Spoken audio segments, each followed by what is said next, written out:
She was 25. He was 50. And when the door locked behind her, she realized she now belonged to the most dangerous man in the city. Silk trailed across marble floors. Gold cuffs circled her wrists, not chains, not rope, but symbols. Symbols of a contract, signed in ink and sealed in bloodlines. Outside the suite, armed guards stood at attention. Inside, the air felt too large, too quiet. She could hear her own heartbeat.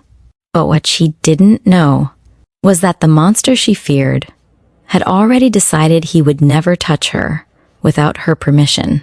This is not a love story that begins with roses. It begins with leverage, with a father's failing business, with debts that could not be paid, with a signature that traded freedom for protection. This is the documented account of a marriage arranged between power and youth, between reputation and innocence, between a man whose name alone silenced rooms and a woman who had never even raised her voice in one. On their wedding night, witnesses recall that she did not cry. She stood still.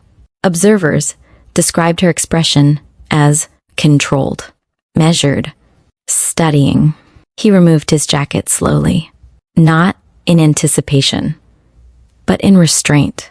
He poured 2 glasses of water, not champagne, not wine, water. He placed 1 glass near her trembling fingers and said only this: "You are safe here." No one recorded what she expected him to say, but those 3 words were not it. For years, the man had been known only by headlines: business tycoon, philanthropist, investor, alleged underworld negotiator. At 50, he carried power like a second skin. Boardrooms bent toward him. Politicians returned his calls. Rivals avoided direct confrontation. He did not shout. He did not threaten loudly. He simply decided outcomes. And yet, on that night, he kept a deliberate distance. He slept on the couch. Security footage confirms it. The next morning, she woke before him. She studied the unfamiliar ceiling, the unfamiliar walls, the unfamiliar life waiting outside that door. What most people misunderstand about forced marriages within elite circles is this: the contract rarely concerns romance. It concerns alliance. Her father's company had been weeks from collapse. A single acquisition saved it. That acquisition came with terms.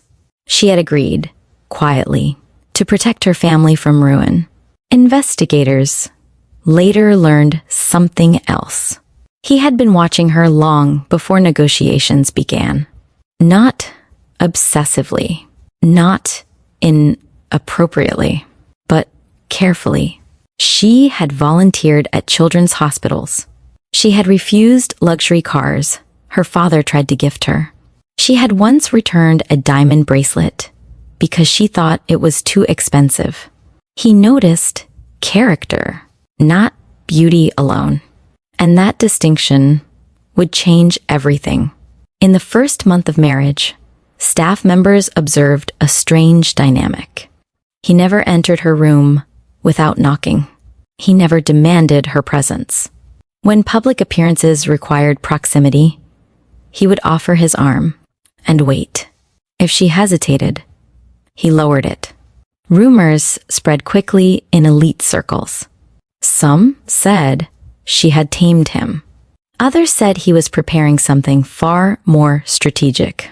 But interviews with household staff reveal a quieter truth.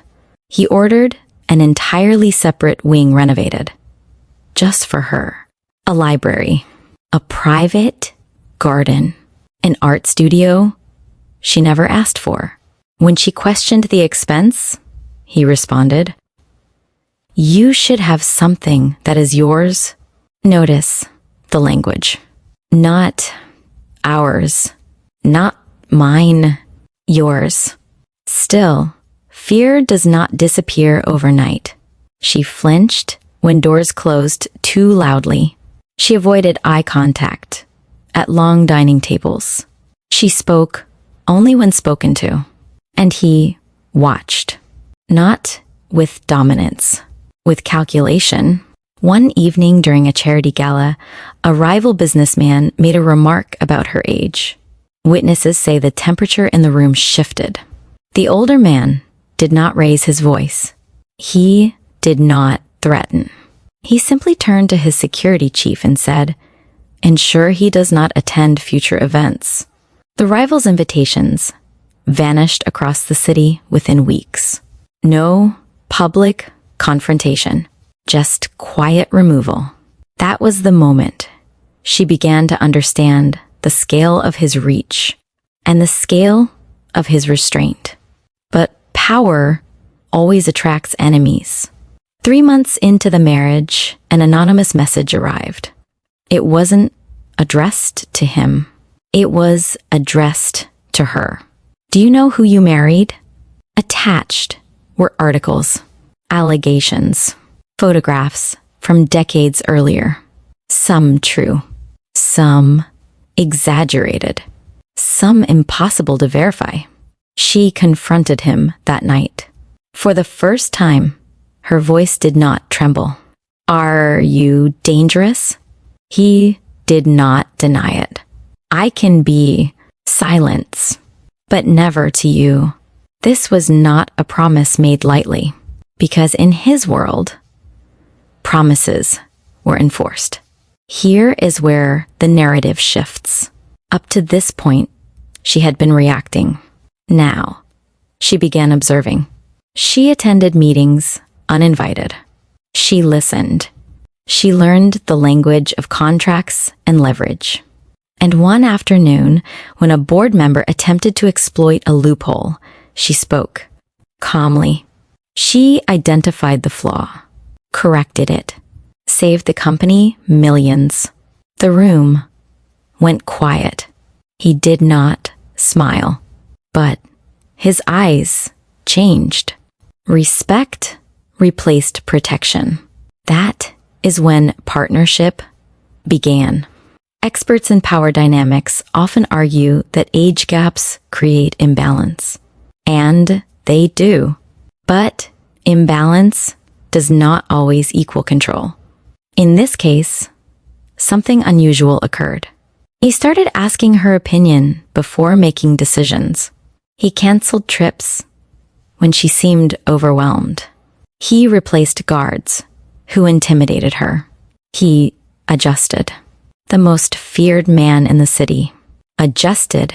Why? Because somewhere between contracts and boardrooms, between public appearances and private distance, he had fallen in love. Quietly, without expectation, without entitlement. But love inside a dangerous empire is never simple. 6 months after the wedding, an attempt was made on his life. The incident was contained quickly. Public reports minimized it. She saw the blood on his cuff before anyone could hide it. That night, she did not retreat to her separate wing. She sat beside him. "You protect everyone," she said softly. "Who protects you?" No one had asked him that in decades. Powerful men rarely receive that question. From that night forward, their dynamic shifted again. He trained her in awareness, not violence. Awareness. How to read rooms. How to detect tension. How to leave before danger arrives. He did not want her dependent. He wanted her prepared. And then came the moment no one anticipated. She initiated the first touch. Not dramatic. Not cinematic.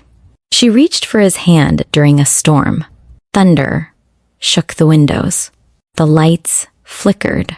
He froze because consent The boundary he had drawn from the beginning was sacred. When she intertwined her fingers with his, it was deliberate. A choice, a statement. I'm not afraid of you anymore.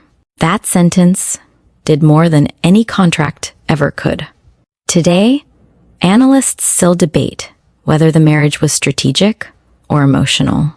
What the public sees now is a unified empire, a foundation built in her name, scholarships funded anonymously, hospitals renovated quietly.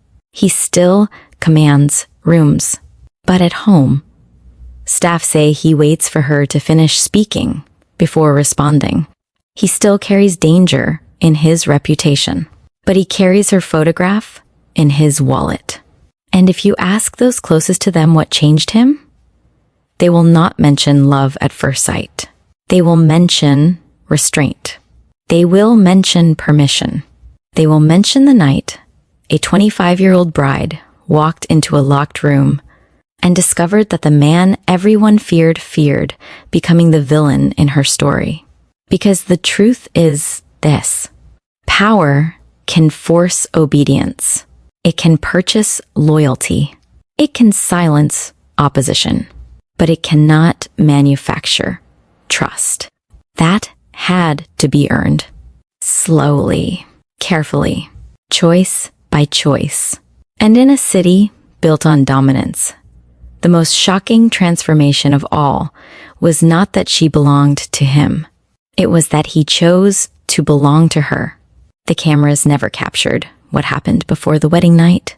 They captured the diamonds, the cathedral ceilings, the long black cars lining the private estate, the men in tailored suits with earpieces coiled like silent warnings. They did not capture the meeting that started it all.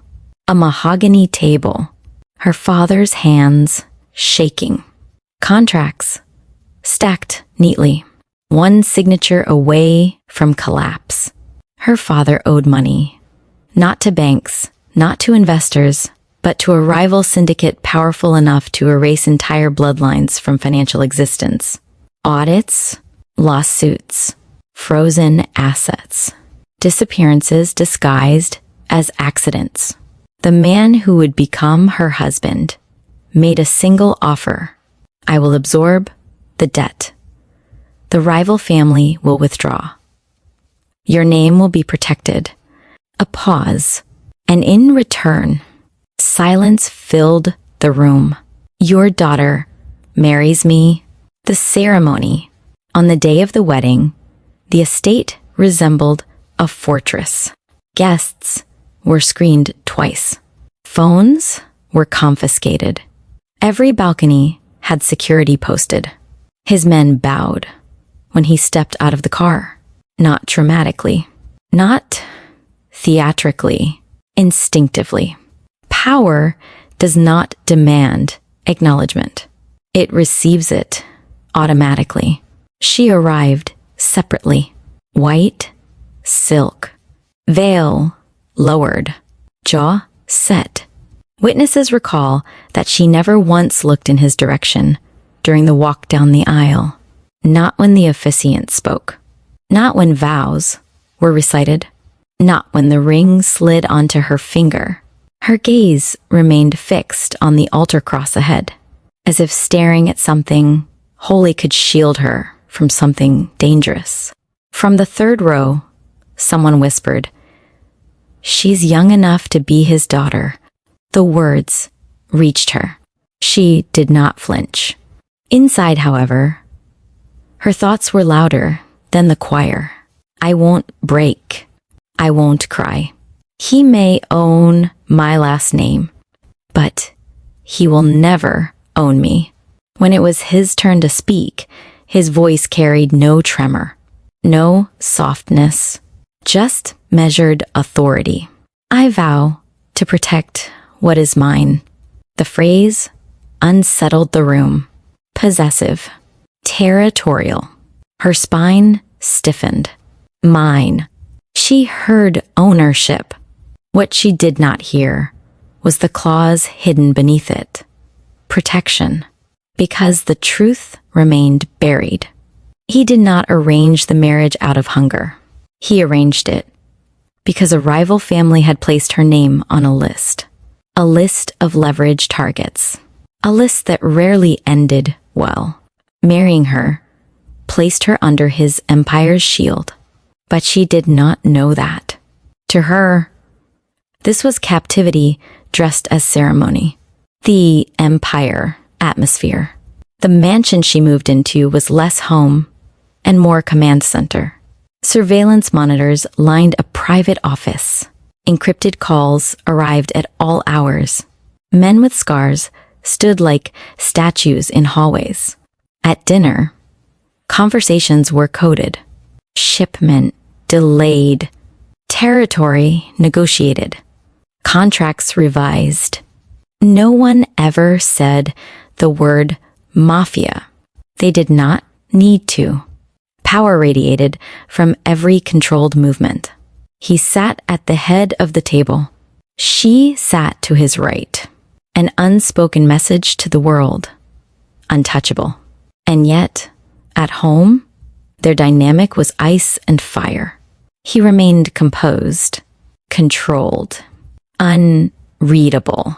She remained distant, guarded, quietly furious. On their third evening, under the same roof, she finally spoke. "You bought my father's debt." "Yes, you bought me." A pause. "I secured your safety. I didn't ask for it. You didn't have to." There it was again. Dominance. Decisions made without consultation. Her anger sharpened. "You don't get to decide my life." His gaze did not waver. "I already did." The temperature in the room shifted. Two strong wills. One contract. Age gap. Tension. The age difference lingered in every interaction. When he removed his cufflinks, she noticed the faint lines at the corner of his eyes. When she laughed once, unexpectedly, he noticed how young it sounded in a house built for strategy. He had lived through wars of territory. She had lived through university exams. He had enemies who feared him. She had friends who texted her memes. The contrast was sharp, and yet neither could ignore the undercurrent of awareness growing between them. One evening, she overheard staff gossiping in the corridor. "She won't last. He's too powerful. She'll bend." The words followed her back to her room.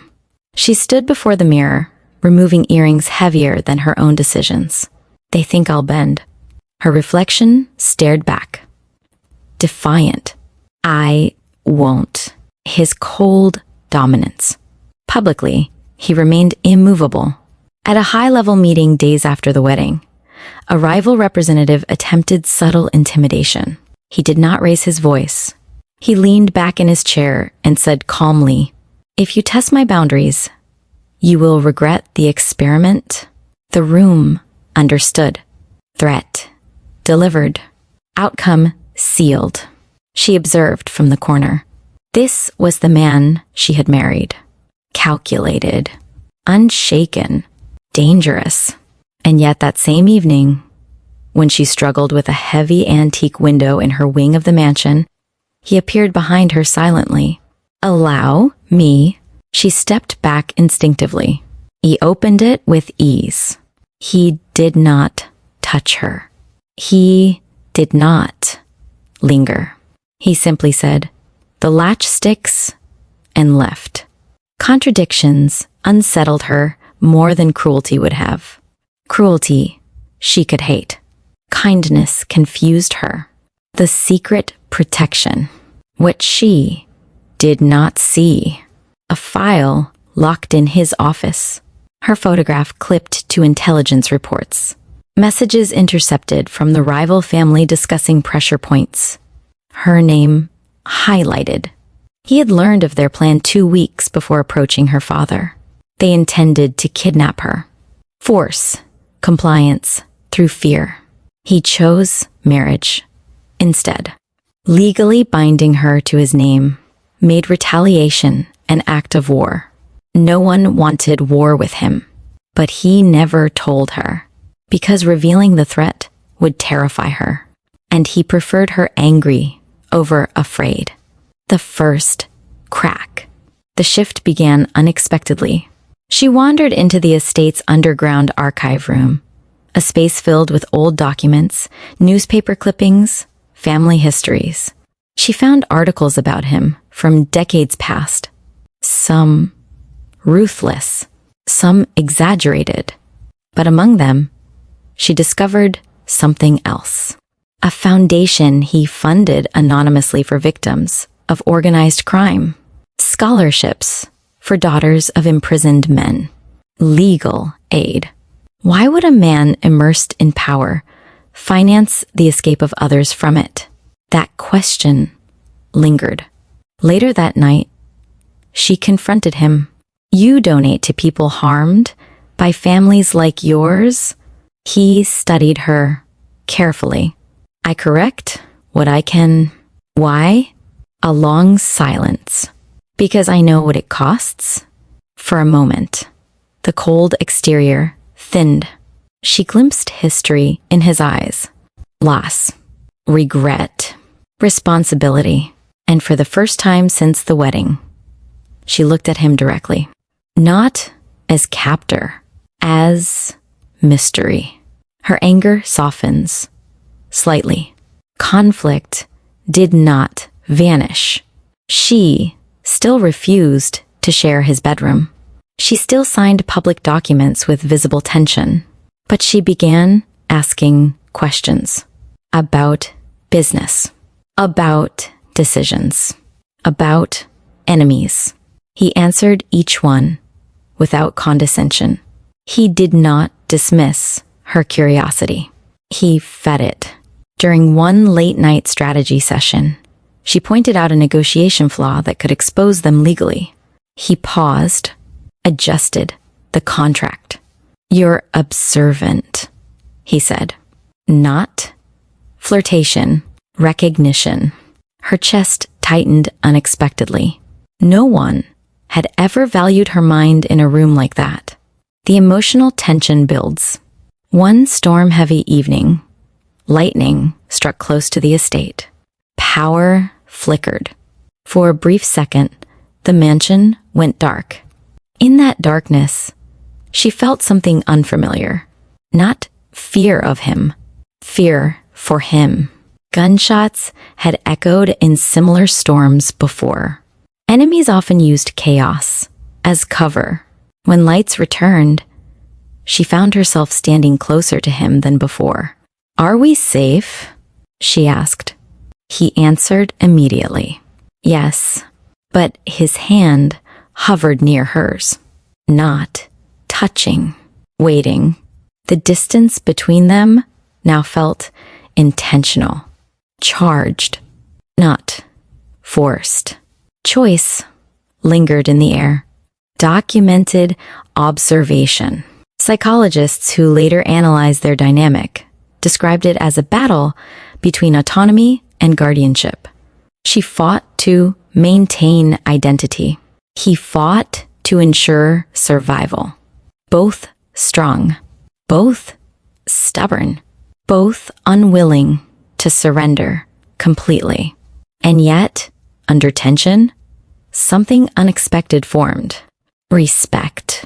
And respect, in dangerous environments, is often the first seed of love. The turning point ahead. She still believes he married her to possess her. He still refuses to reveal the rival family's original plan. But forces outside their marriage are moving.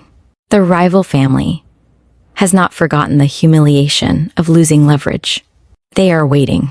And when the truth about why he chose her finally surfaces, she will have to decide, was she a pawn? Or was she the only thing he valued enough to rewrite the rules of his empire for? Because in a world built on power and fear, the most fragile weapon of all is trust. The official narrative of their wedding night describes luxury, marble floors, hand-carved furniture, a king-sized bed framed in dark wood, floor-to-ceiling windows overlooking a city that answered to his name. But official narratives never capture fear. When the bedroom door closed, the sound echoed longer than it should have. She stood near the center of the room, bouquet already discarded somewhere downstairs, veil removed but still clutched in her hand like armor. Her pulse would not slow. Every warning she had ever heard about men like him returned at once. Powerful men take. Powerful men do not ask. Powerful men expect obedience. She had prepared herself for humiliation, for cold entitlement, for hands that would not wait for permission. She would not cry. She had promised herself. If this was the cost of saving her father, she would endure it. He entered seconds later. His footsteps were measured, controlled, unhurried. He removed his jacket slowly, not seductively, methodically, fabric folding with precision as he placed it over a chair. The silence thickened. She braced. Her fingers tightened around the silk at her sides. He loosened his tie, set it down, rolled his shoulders once, as though shedding the weight of the ceremony. She swallowed. This is it. Her chin lifted in quiet defiance. If he wanted obedience, he would not see fear. He turned toward her, fully then. For the first time that day, they stood alone without witnesses. His voice, when it came, was even. You will sleep in this bed. A pause. I will sleep on the couch. Her breath caught.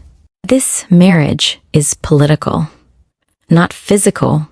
Silence crashed into the room. She did not move, did not blink.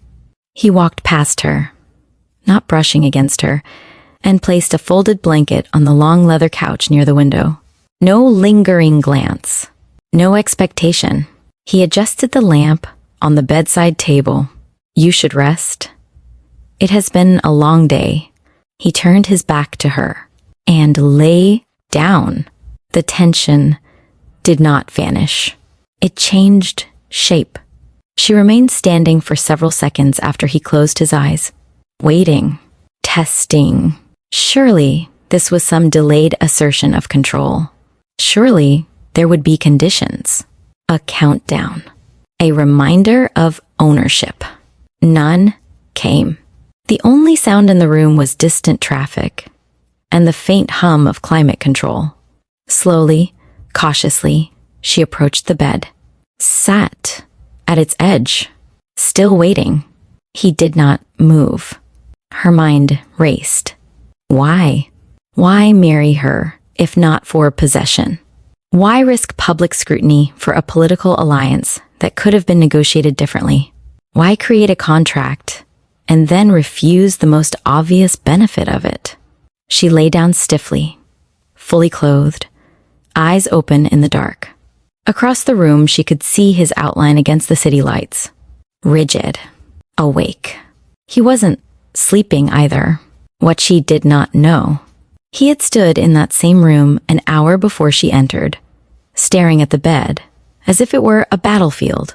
He had ordered this marriage. He had orchestrated every legal document. He had positioned security. But one line he had drawn for himself was unbreakable. He would not become another man who took without consent. His father had been that kind of man. He remembered his mother's silence. He remembered doors closing. He remembered promises made in public and broken in private. He had sworn, decades ago, that power would never turn him into that. Marrying her was strategy. Touching her without willingness would be betrayal of something he barely allowed himself to acknowledge. Conscience.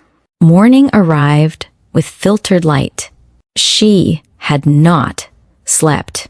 Neither had he. When she rose quietly, she noticed the blanket on the couch was still neatly arranged. He had not shifted much at all. He opened his eyes at the sound of her movement. Their gazes met.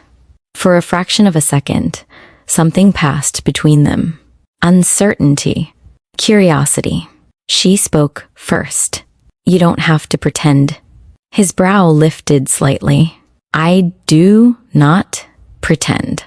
You think this makes you honorable? His voice remained steady. I think it makes me patient.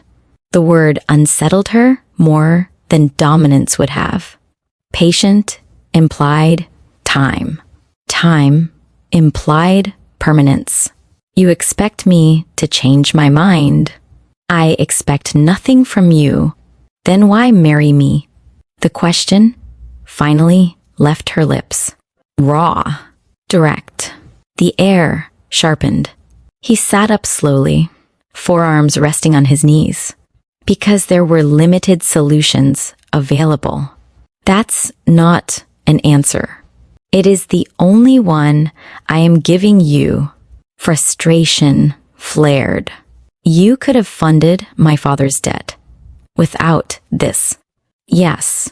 Then why didn't you?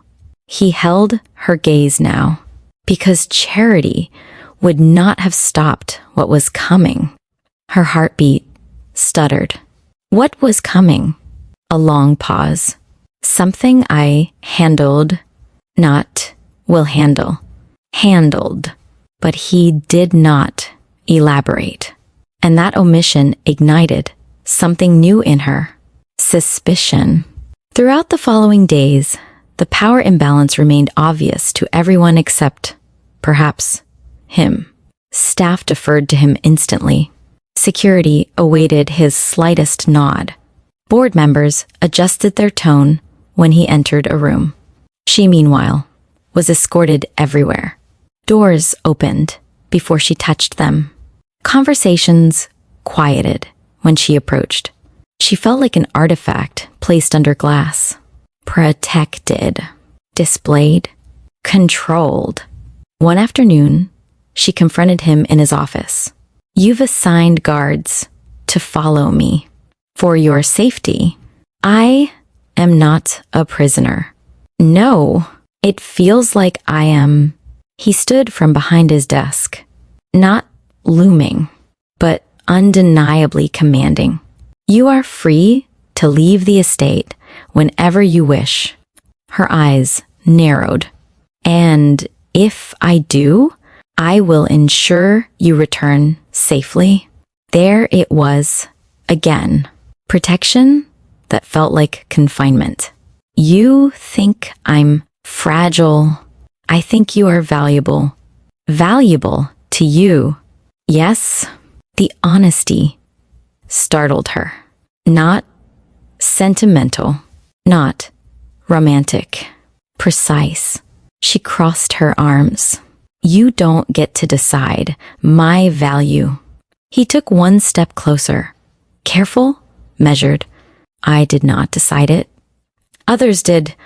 The implication hung heavy. Others had seen her as leverage, as currency, as weakness to exploit. But she still did not know how close that threat had come. That night, tension returned to the bedroom. The same arrangement. Bed and couch. Distance and restraint. But something had shifted. She no longer feared physical force. She feared the truth he was withholding. As he removed his jacket once more, she watched him differently. He was older. Yes, lines at his temples. Silver at his hairline. But strength radiated from him, not in arrogance, in control. A man accustomed to command, yet choosing not to command her. You are studying me, he said quietly. You are hiding something. Everyone hides something. Not like He loosened his cuffs. I hide threats, so you do not have to carry them. I don't need protection. A flicker of something crossed his face. Everyone needs protection. Even you? She almost asked, but the question stayed unspoken. He lay on the couch again. Lights dimmed, and for the first time, she found herself staring at him, not with dread, but with confusion. Because monsters do not sleep on couches. Monsters do not ask permission without words. Monsters do not look at you as if your anger is justified.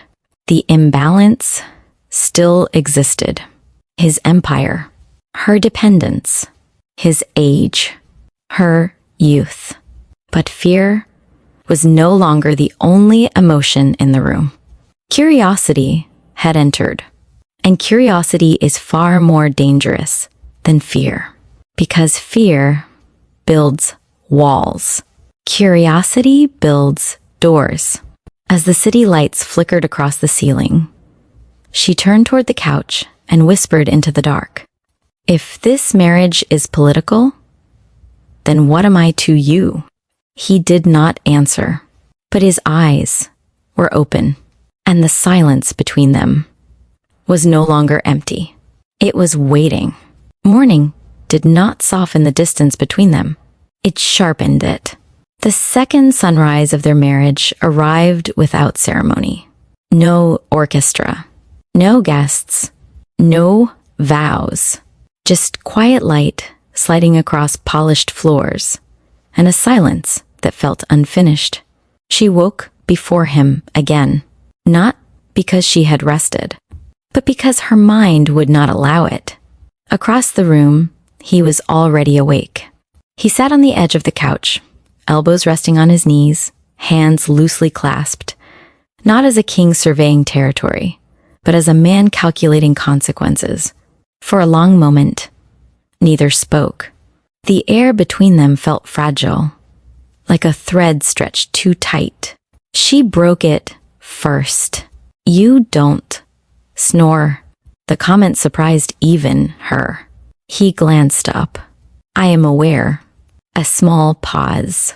"I thought men your age did." A beat. "And I thought women your age slept." There it was, the age gap, hovering between them like a third presence in the room. She stood from the bed, slowly. "You could have married someone closer to your world." "I did." She frowned. "I am not part of your world. You are now." The reminder felt like a cage, disguised as fact. She turned away. The Empire watches. Downstairs, breakfast was already prepared. Staff moved with quiet efficiency. When he entered the dining room, every spine straightened. When she entered behind him, eyes flickered toward her. Curious, cautious. They bowed to him. They nodded respectfully to her. Not equal. Not yet. She felt it. The hierarchy. The unspoken ranking of authority. He took his seat at the head of the table. She hesitated for half a second before sitting at his right. The symbolism was clear. His wife, his shield, his responsibility. Her jaw tightened. Halfway through the meal, one of his senior men entered to deliver a report. He leaned close to whisper in his ear. She caught fragments, movement near the south perimeter. Rival. Surveillance? Handled. The man nodded and left. She set her fork down. Rival, surveillance. His expression did not shift. Routine implies repetition. It implies awareness. She leaned forward. Are they watching me? A pause. They are watching me. That was not an answer. Her internal monologue. Later, alone in her wing, She stood by the window overlooking the estate gates. Armed guards rotated shifts below. Vehicles entered only after clearance. Her reflection stared back at her in the glass. I won't break. I won't cry.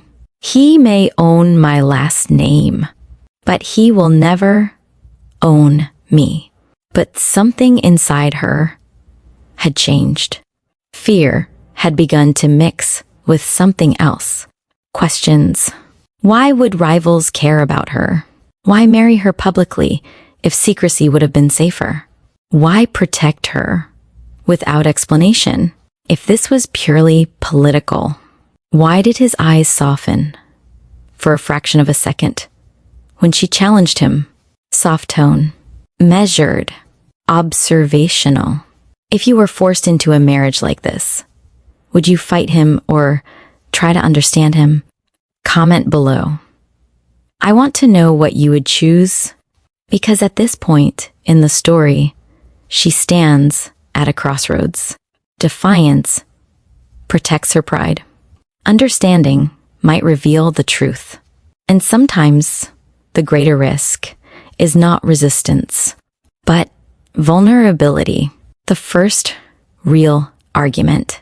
That evening, tension finally erupted. She entered his office without knocking. A deliberate choice. He looked up from a spread of documents. You usually knock. I am your wife. Do I need permission? His gaze sharpened slightly. No? Then stop treating me like an outsider.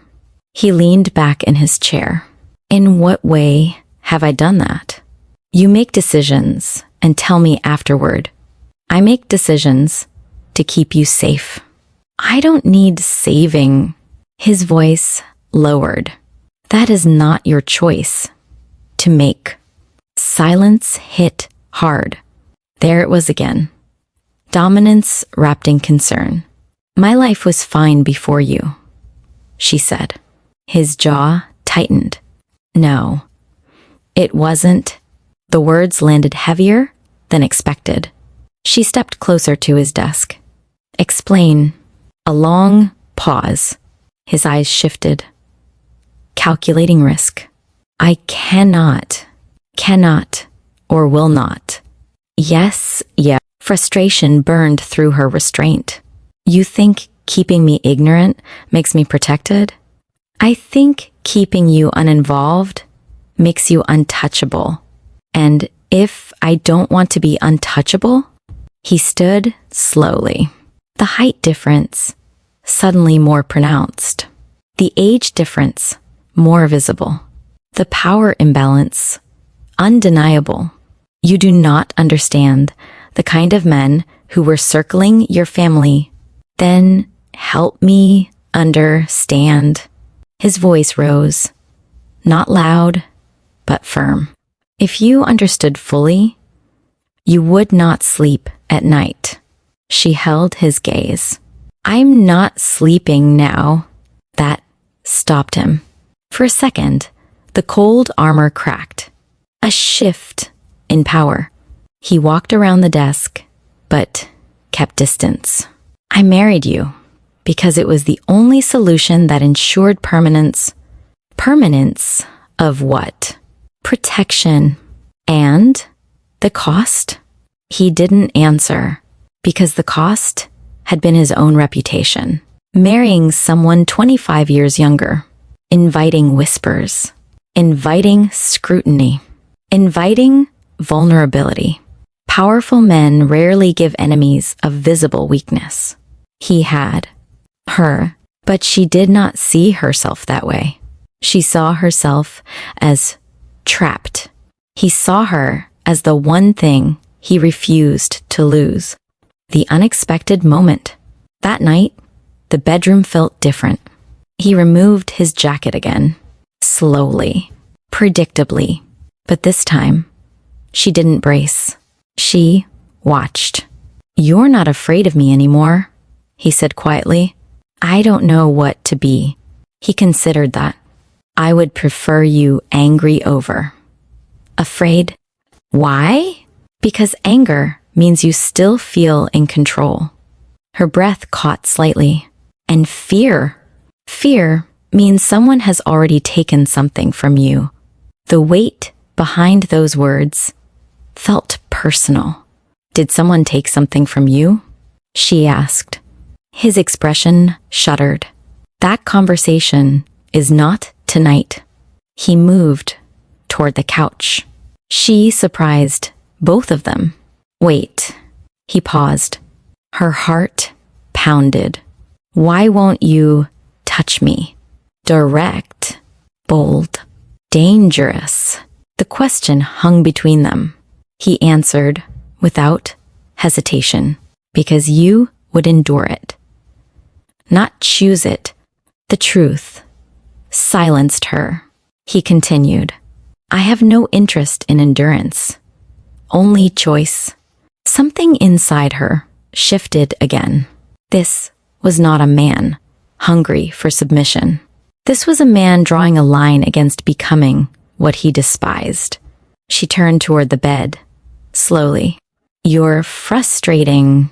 I am aware. A pause. You could at least make it easier to hate you. I am not interested in being hated. He lay down on the couch once more, but this time the silence wasn't sharp. It was thoughtful. The emotional turn. Hours later, a sudden noise echoed from outside the estate. Raised voices. Engines revving. She sat upright instantly.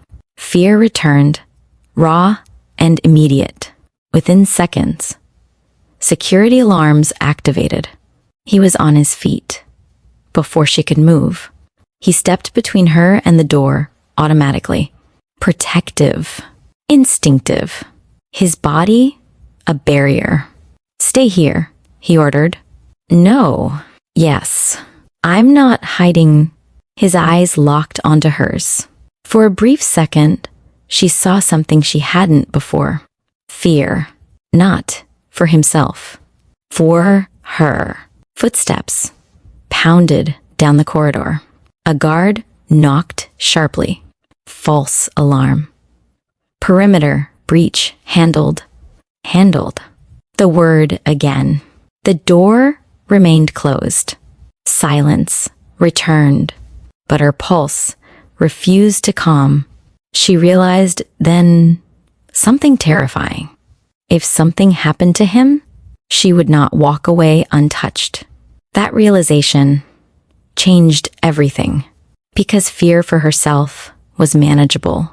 Fear for him was not. And in that moment, the power imbalance tilted slightly. He was strong, commanding, protected by an empire. But he was also human, mortal, capable of bleeding. And suddenly, she did not want him harmed. Not because of the contract, not because of her father, but because somewhere between restraint and quiet protection, she had begun to care. She didn't say it. He didn't ask. But as he returned to the couch and she lay back down in the bed, both staring into the dark, the question lingered in the room. If this marriage was built on protection, when would it become built on choice? And when that moment came, who would step forward first? The slow burn did not begin with touch. It began with observation, with contradiction, with the quiet realization that the man she married existed in two distinct forms, and she was the only one who seemed to witness both. The Mafia world, unfiltered. 3 weeks into the marriage, she attended her first closed-to-door strategy meeting, not as decoration, not as a silent wife seated in the background. He had told her the night before, if you want to understand my world, you will see it without illusions. The meeting took place in the lower level of the estate, a reinforced room with no windows and a single heavy door. A long black table dominated the center. Screens flickered with financial charts, shipping routes, coded names. Men filled the chairs. Older, hardened, loyal. When he entered, conversation stopped mid-sentence. They did not bow this time, but their posture changed. Respect sharpened. She took her seat beside him. A few glances flickered her way, measured, assessing. He began speaking without introduction. Sector 4 is compromised. Pull assets before midnight. No greeting. No pleasantries. Only command. One of his lieutenants attempted to argue. We can salvage. No. The single word cut through the room. Calm. Flat. Final. The man fell silent instantly. She watched, carefully. There was no shouting. No emotional outburst. Just ruthless efficiency. Numbers replaced by outcomes. Risk calculated in seconds. When a betrayal was uncovered, a mid-level associate feeding information to a rival family, his expression did not change. What is the solution? He asked. Termination of contract. Someone replied carefully. He nodded once. Do it quietly. That was it. A life removed like an incorrect entry in a ledger. Her stomach tightened. This was the man the city feared. Cold, measured, capable of ending livelihoods, perhaps more. Without visible hesitation, she felt the weight of it, the distance between their ages, suddenly less about years and more about experience. He had built this empire through decisions like that. She had never even negotiated rent. After the meeting, when it ended, the men filed out one by one. No one spoke casually near him. No one joked. No one lingered. She remained seated. He turned to her. Well, the question surprised her. You're asking my opinion? Yes. She inhaled slowly. You didn't hesitate. I never do. That's not true. His brow lifted slightly. You hesitate with me. A pause. Longer than usual. That is different. How? You are not a liability. She frowned. That's supposed to make me feel better. It is a statement of fact. She stood. You treat everyone else like pieces on a board. They are. And me.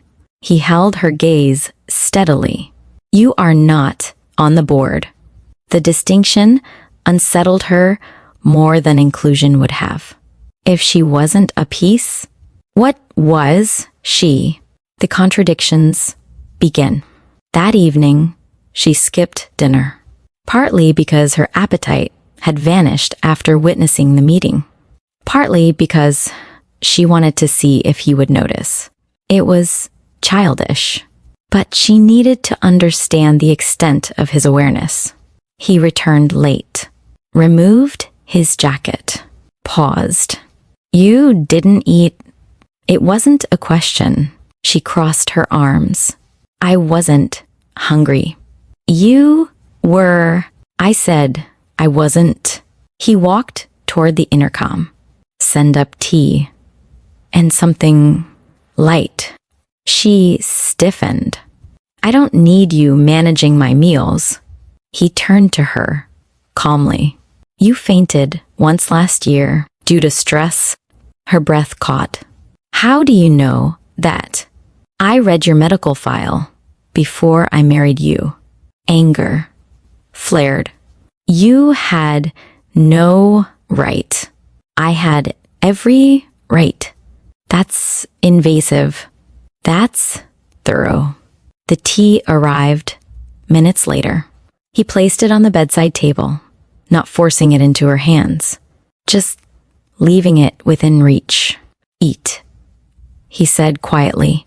The tone was not commanding. It was firm, protective, and infuriating.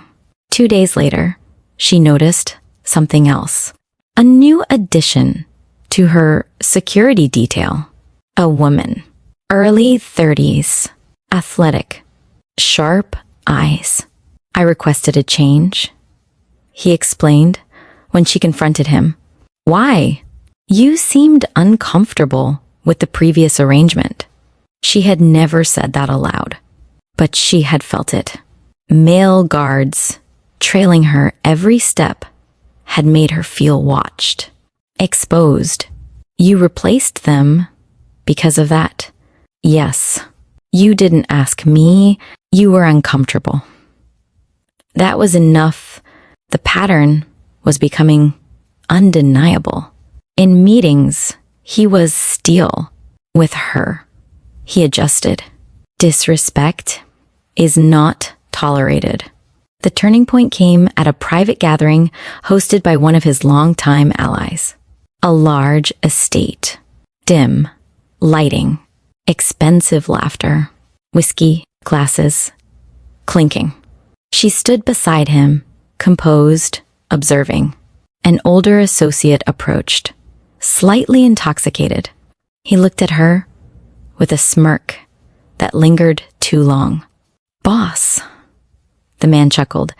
Didn't think you'd trade in for a model this young. The room went quiet in increments. Her spine stiffened. She prepared to endure it. He did not. He set his glass down slowly, turned fully toward the man. You will address my wife with respect. The tone was not loud. It did not need to be. The associate laughed nervously. Of course. Just a joke? His gaze hardened. I do not employ men who joke about my family. Family. The word echoed. The associate swallowed. My apologies. Accepted, he said evenly. And your access to sector meetings is suspended for 30 days. The consequence landed immediately. The man's face paled. No further argument. No raised voice. Just authority executed. Cleanly. On the drive home, she stared out the window. You didn't have to do that, she said quietly. Yes, I did. It didn't bother me. It bothered me. She turned toward him slowly. Why? He met her eyes. Because you are not currency. Her throat tightened unexpectedly. Her internal conflict. Later that night, alone in her wing, she sat at the vanity, staring at her reflection again. The woman in the mirror looked the same, but she felt different. Why does he protect me? Like I matter. Her fingers brushed the wedding band absent-mindedly. But look at me like I'm a responsibility? That was the part she couldn't reconcile. When he watched her, there was something careful in his gaze. Not hunger, not dominance. Care, measured care, as though she were fragile glass in a world built of iron. She didn't want to be fragile. She wanted to be chosen. Wanted, not guarded. Respected, not shielded. She wanted him to look at her, not as something he had to protect, but as someone he desired. The realization startled her. When had that shift happened? When had anger begun blending with longing? The slow burn ignites. That night, she entered their shared bedroom differently. Less defensive, more aware. He was already there, reviewing documents. He looked up. You were quiet on the drive home. I was thinking about you. He set the papers aside, a subtle sign of priority. What about me? You are ruthless with everyone else. Yes. You're different with me. Yes. Why? He studied her for several seconds, choosing words carefully. Because you did not choose this life? And I